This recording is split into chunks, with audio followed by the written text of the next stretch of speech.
Starting now, this is your local news leader, News 10 ABC in the morning. The criminal case in the deadly Schoharie limo crash may be over, but the civil suits march on. An update on where that process stands as we approach 3 years since the tragedy. New York State Attorney General Letitia James taking Hill, New York, right here to the capital city. What you need to know about her planned announcement at Albany Medical Center today.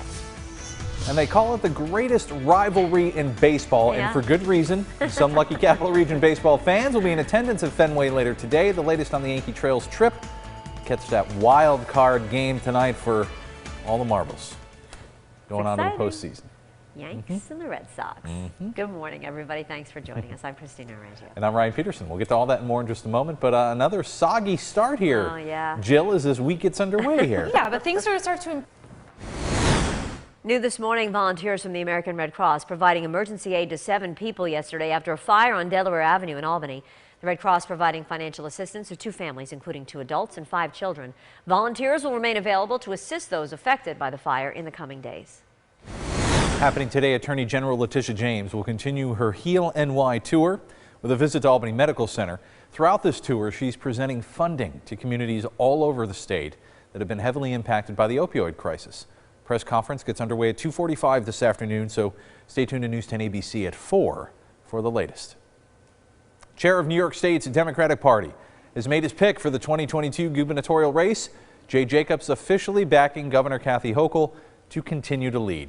Jacobs says he doesn't want to see his party torn apart by a tense primary season, and he also believes simply that she's the best fit for the job. She has earned our support. Let's face it. Kathy Hochul, in her almost 7 years as lieutenant governor, has been in every single county. She has helped Democrats for 7 years. But the field could still have a few players come primary time. New York City Public Advocate Jumaane Williams recently announcing he's looking at a run, and of course we know that Attorney General Letitia James possibly looking at her own run as well. Happening today, the New York State Cannabis Control Board holding its first public meeting. The board was formed to create and implement regulations for the state's growing cannabis industry. Our Juliana Bruno live outside the Capitol this morning with more. Juliana.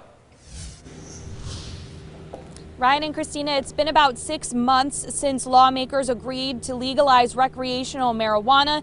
And even though it's been slow getting the ball rolling on it here in New York State, those in the industry of medical marijuana are already in the process of expanding. And today's meeting is just another sign that things are moving along.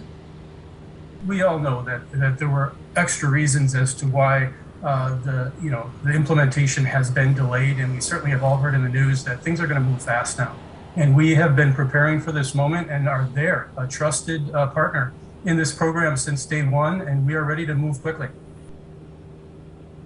The 5-member Cannabis Control Board's virtual meeting will be live streamed on the Office of Cannabis Management's website at 1:30 this afternoon. The agenda includes the executive director's report, an ethics discussion, and an outreach and education update. And you can find the link to watch that on our website, news10.com, along with a number of stories about how local municipalities are gearing up for recreational marijuana. I'm live in Albany. Juliana Bruno, News 10 ABC.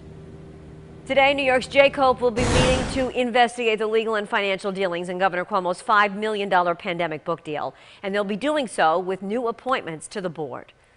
Jose Nieves will serve as chairman of the Joint Commission on Public Ethics, and Sharon Stern Gersman will serve on the commission. Nieves is a lawyer and former New York City state and military prosecutor who served in Afghanistan. Gersman is a Buffalo lawyer and former president of the New York State Bar Association. We're going to have more on the commission's meeting coming up on later editions of News 10. Gloversville man accused of violently sexually assaulting a woman he was on a date with has now been arraigned on multiple charges. 26-year-old Francesco Bianco accused of slamming her against a wall, ripping off her shorts, choking and raping her. He's been arraigned on first-degree rape, criminal sex act, sexual abuse charges. After his arrest in July, he was arraigned in Half Moon Town Court and released from the Saratoga County Jail after making bail. A former sheriff's deputy sentenced in Saratoga County Court for child sexual abuse. Stephen Willets will serve 16 years in state prison now after pleading guilty earlier this year. Prosecutors say the 42-year-old began repeatedly sexually abusing 2 girls when they were 8 years old. He'll serve 20 years of post-release supervision. 3 years It's the tragic, scary limousine crash that killed 20 people. And while the criminal case has ended, civil cases are moving forward. Lawsuits against Mavis Discount Tire, the family of limo operator Naaman Hussein, and the state of New York are currently in the discovery stage of the process, seeking accountability for the damages caused to the victims of the crash and their families. The discovery process of a civil case involves exchanging of document demands and documents and eventually taking sworn deposition testimony of various individuals. This will include Mr. Hussein, Naaman Hussein, and eventually representatives of Mavis, who's one of the main defendants in this case.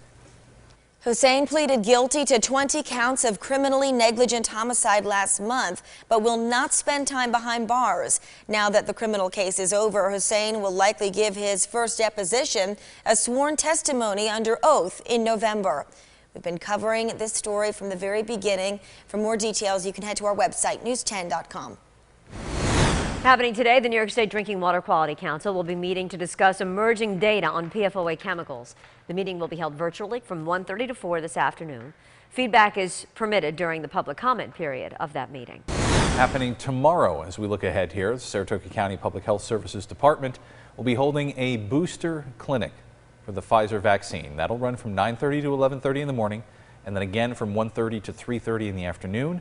Registration is required, and you must be eligible. To figure out if you are, more information available on our website, news10.com.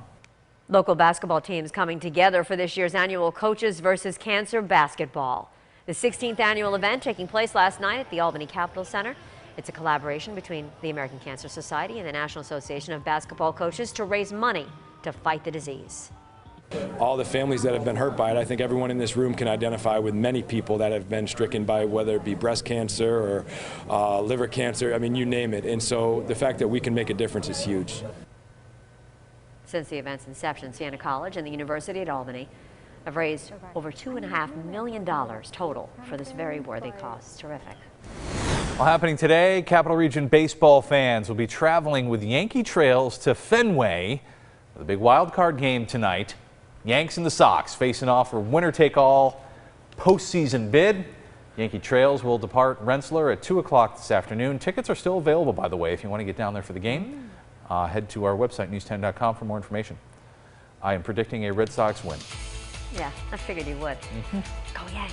Still to come on News 10 ABC. An apartment complex fire in Clifton Park has officials warning others not to make the same mistakes. Fortunately, nobody hurt here, but some important reminders coming up. Yeah, the life-saving tips they say you need to be aware of in case fire does break out where you live. And still ahead, we're driving off the beaten path to a totally rad Halloween display that's giving a new meaning to the phrase, bad to the bone. You're watching News 10 ABC, your local news leader, with Christina Arangio, Ryan Peterson, Mary Wilson, and meteorologist Jill Sweat.